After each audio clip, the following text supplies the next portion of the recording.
సంక్రాంతి సందర్భంగా ఐనవోలు మల్లికార్జున స్వామి జాతర వైభవంగా ప్రారంభమైంది. వరంగల్ జిల్లా వర్ధన్నపేట నియోజకవర్గంలోని ఐనవోలు మల్లికార్జున స్వామి జాతరకు భక్తులు పెద్ద సంఖ్యలో హాజరయ్యారు. భోగి పర్వదినం రోజున ప్రారంభమైన మల్లికార్జున స్వామి జాతర సంక్రాంతి రోజు సాయంత్రం భక్తులు ప్రభ పనులతో ఆలయం చుట్టూ తిప్పి వారి భక్తిని చాటుకున్నారు. జాతరకు రాష్ట్ర ప్రభుత్వం ప్రత్యేక దృష్టితో సౌకర్యాలు కల్పిస్తుందని దేవాదాయ శాఖ మంత్రి కొండ సురేఖ తెలిపారు. ఐనవోలు జరిగిన సమావేశంలో మంత్రి కొండ సురేఖ మల్లికార్జున స్వామి ఆలయ ప్రత్యేకతలు వివరించారు.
వరంగల్ కోటలో మనం చూసే ప్రసిద్ధిగాంచిన కీర్తి తోరణం ఏదైతే ఉందో అది మొట్టమొదట ఈ ఐనవోలులోనే కన్స్ట్రక్షన్ చేయడం జరిగింది. ఆ నమూనాను మొట్టమొదట ఇక్కడే నిర్మించడం జరిగింది.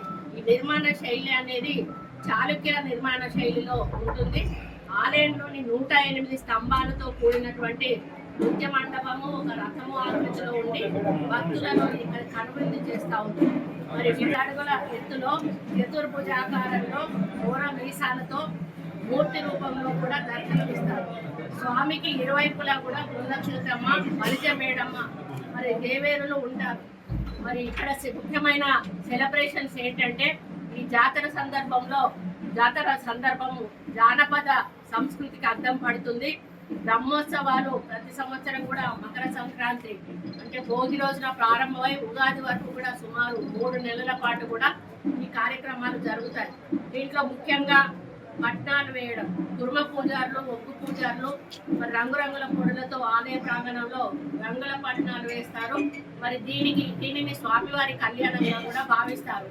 పెద్దపట్నం అనేది జాతర ముగింపు దశలో సుమారు 40 అడుగుల పొడవుతో వేసే పెద్దపట్నం ఇక్కడ ప్రధాన ఆకర్షణ. వేల మంది సంఖ్య భక్తులతో ఈ పట్టణాన్ని దాటుతూ మొక్కులు లాస్ట్ రోజు ఏంటంటే వేలాది మంది ఆ పట్టణాన్ని దాటి మొక్కులు చెల్లించుకుంటారు. అది చివరి రోజు అన్నట్టు ఈ యొక్క జాతరకి ముఖ్యంగా బోనాలు కూడా సమర్పించుకుంటారు భక్తులు. కుండల్లో వండినటువంటి బోనం స్వామివారికి నైవేద్యంగా. అదేవిధంగా శివసత్తుల పూనకాలు కూడా జాతర సమయంలో డప్పు చప్పుళ్ళు, ఒగ్గు కథలు, శివసత్తుల పూనకాలు ఈ ఆలయ పరిసరాల్లో మనం చూస్తూ ఉన్నాము. ఏ విధంగా వస్తూ ఉంటే మారుమోగుతూ ఉన్నాయో మరి అదంతా కూడా మనం చూస్తూ ఉన్నాం. మరి విశేషాలు ఏంటంటే ఇక్కడ సంతానం లేనివారు, వివాహం ఆలస్యం అవుతున్న వారు ఇక్కడ స్వామివారి బండారి చల్లుకుంటే మరి వాళ్ళకు ఆ కోరికలు తీరుతాయనేటువంటి ఒక నమ్మకం ఉన్నది.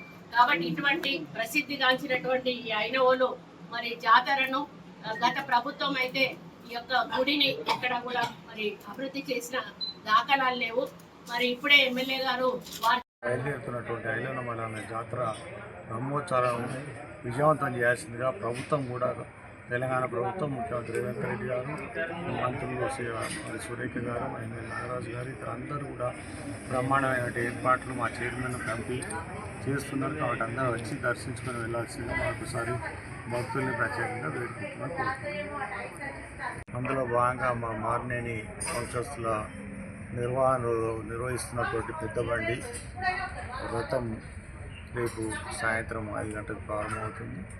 ఇక్కడి నుంచి ఐలో నుంచి ప్రారంభమై దేవాలయం 3 చుట్లు తిప్పుకొని రావడం జరుగుతుంది.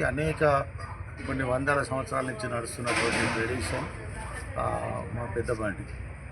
అప్పుడు డ్యూటీల వెలుగుల్లో బయలుదేరినటువంటి బండి గ్రామస్తులందరితో బయలుదేరి వెళ్ళి ఆ బండి వచ్చేంత వరకు వేరే బండ్లు కూడా తిరిగిపోయి ఆ పరిస్థితి ఉండేది. 7 లైట్ల వెలుతురులో మంచి గ్రామస్తులందరూ శోభాయమానంగా బయలుదేరి మరి ప్రతి ఇంటి నుంచి కూడా కొబ్బరికాయలు తలంబరాలు అందిస్తూ మరి తీసుకొని వెళ్ళి దేవునికి సమర్పించి రావడం జరుగుతుంది. ఇది మా అన్నయ్య వంశస్థులు అందరూ కలిసి కూడా నిర్వహిస్తున్నటువంటి రేపటి పెద్దపల్లి కార్యక్రమం కూడా రేపు సాయంత్రం జరుగుతుంది. తదుపరి ఆదివారం, బుధవారం ప్రతి వారం కూడా మరి భక్తులు వస్తుంటారు, దర్శనాలు చేసుకుంటారు.